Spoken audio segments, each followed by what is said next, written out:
the 5 stories the mainstream media refused to report to you. Since they refused to report to you, I will.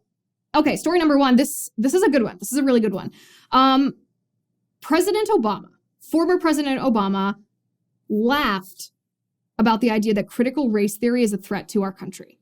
This is what he said, and I quote, "You would think with all the public policy debates that are taking place right now, the Republican Party would be engaged in a significant debate about how we're going to deal with the economy, what we're going to do about climate change, what we're going to do about, lo and behold, the biggest single most important issue to them apparently right now is critical race theory. Who knew that was a threat to our republic?" He laughed when he said, "Who knew that was a threat to our republic?" This man knows what he's talking about. He's not right on these issues, but he knows to ridicule something that the right is attacking.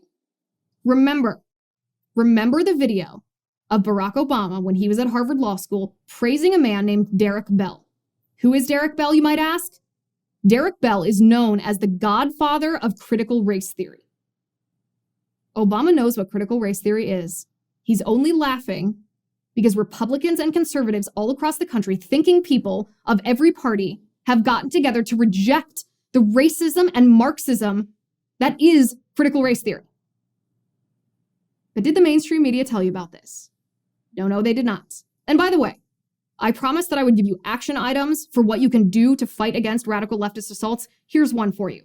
So Russ Vought, former Trump official, a good friend of mine, published an A to Z guide for how parents can fight critical race theory in their children's schools. Right now, after leaving the Trump administration, he's the president of the Center for Renewing America. The advocacy arm of his think tank is called Citizens for Renewing America. They created this A to Z guide. It's 33 pages. It's very short. It's a booklet, but it's chock full of information. It's a crash course in critical race theory and exactly how you can hold school board members accountable. So if you want to fight against this in your child's school, if you want to confront the school board the way I did, get this 33-page handbook. You can, I assume, get it on his think tank website, Citizens for Renewing America. I'll try to post it on my Twitter as well, since I didn't give you a direct link. It was more of a by the way.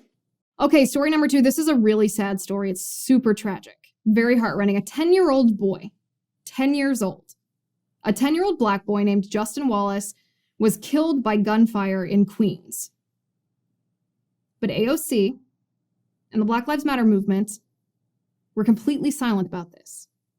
This little child, he was 3 days away from his 11th birthday. He was shot in the chest. He passed away. He died in a hospital. His father found him in a pool of blood, dead. Why wouldn't the Black Lives Matter movement say his name? Where's AOC condemning this? Doesn't this child's Black life matter?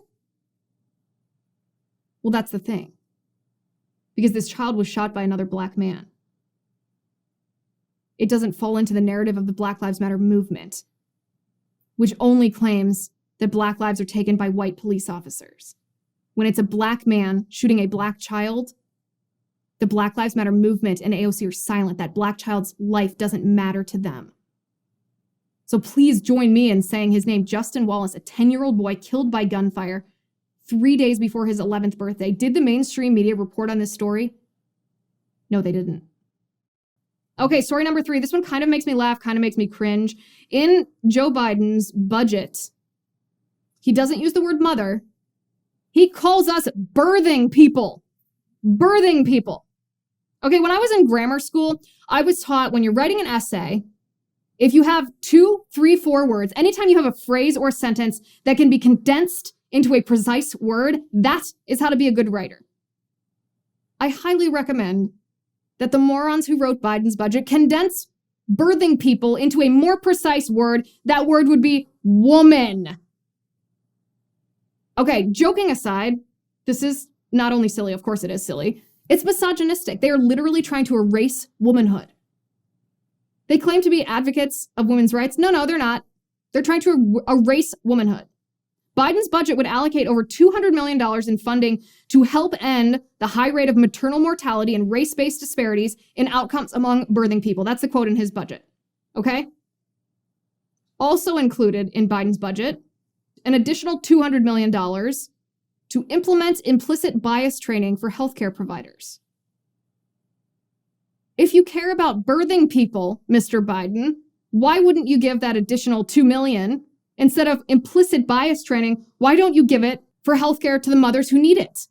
Or don't take it from the taxpayer to begin with and let these mothers use their own money the way that they see fit. Do not call me a birthing person. I am a mother. I am a woman. Thank you very much. But did the mainstream media report on this misogyny, on the fact that Pelosi, who doesn't she have 5 children, trying to erase gender from congressional rules? Britain is trying to call breastfeeding chest feeding. Did the mainstream media report on how misogynistic this is? No, they did not. The mainstream media is allowing the left to obliterate objective truth. Well, we won't. Okay, this is the craziest story. This is crazy. New York Times editorial board member Mara Gay, you're probably familiar with her. She says in an anecdote that she told on air, she says when she saw dozens of American flags flying on people's vehicles, I think she was in New York, she said it disturbed her. Here's why. Take a listen. I was on Long Island this weekend visiting a really dear friend, and I was really disturbed. I saw, dozens and dozens of pickup trucks with, explicatives against Joe Biden on the back of them, yep. Trump flags, and some cases just dozens of American flags, which, is also just disturbing because essentially the message was clear. It was, this is my country. This is not your country. I own this. Okay, explicatives or whatever she said is not a word. She might have meant expletives, but explicatives is not a word. But hashtag New York Times, educated for you.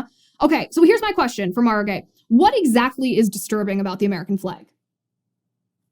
The fact that it represents the blood of the men and women of all skin colors who died for our flag and for our country? Including the Americans, by the way, who died fighting to free the slaves? The idea of freedom and liberty and justice for all, is that what disgusts you? If you think the American flag is a representation of whiteness, you are spitting on the graves of the thousands of men and women of color who have died for this country and come home draped in that flag. The men and women of color who proudly call this nation home and celebrate the founding principle that all men are created equal and endowed by their creator with unalienable rights like life, liberty, and the pursuit of happiness. You are indoctrinated. You are peddling revisionist history. And by the way, you're free to say idiotic things like this because of the bedrock values like freedom of speech represented by our flag. But here's the question that the mainstream media would ask if they had any journalistic curiosity whatsoever. When radical leftists like Mara Gay make comments like this, say that they're disgusted at the sight of the American flag, what does she really want? What does she want to happen as the result of her disgust? Does she want a Marxist state? Does she want to tear down America? Does she want white people marginalized? Does she want equality demolished and replaced by equity, which obviously just means discrimination against certain people based on immutable characteristics, adjudicated by wokesters like her? If the mainstream media had any journalistic curiosity or credibility, then they would ask, what is it that you want here, Mara Gay? But did the mainstream media ask that?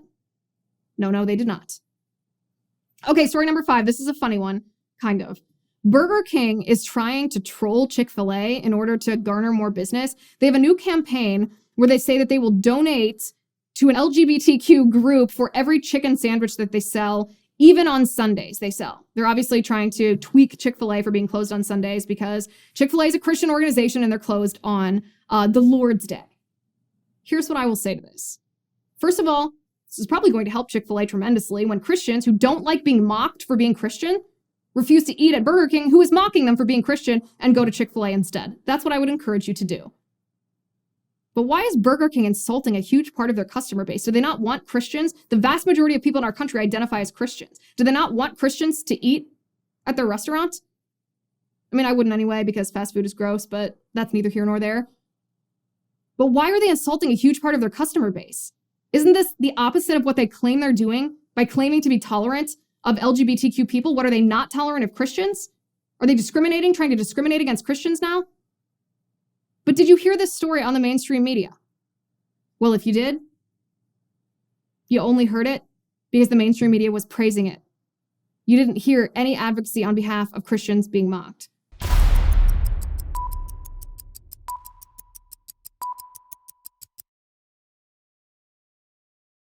Hi. Before you go, let me talk to you about something.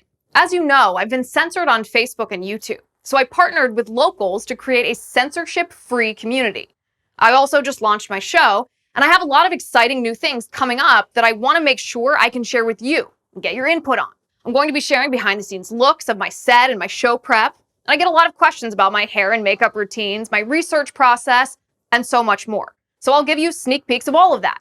I'll also be doing exclusive segments of my show just for Locals VIPs. All of my interviews will be shared on Locals for VIPs to watch as well. I'll be taking questions directly from VIPs for the video mailbag in my show, and you'll get the episodes free from ads. Who doesn't love that? Not to mention, I'll keep doing everything that you've already come to love. Ask me questions for live Q&As. Let's talk about your favorite books, what yummy vegan food I'm eating for lunch, and what ridiculous headlines I'm reading today. You can do all of that and more, but only if you are a Liz Wheeler Show VIP on Locals. The monthly subscription is $9 a month, but if you really want a good deal, we have an annual subscription for just $72. That's 4 months free. 4 months. So join me on Locals as a VIP. I'll see you over there.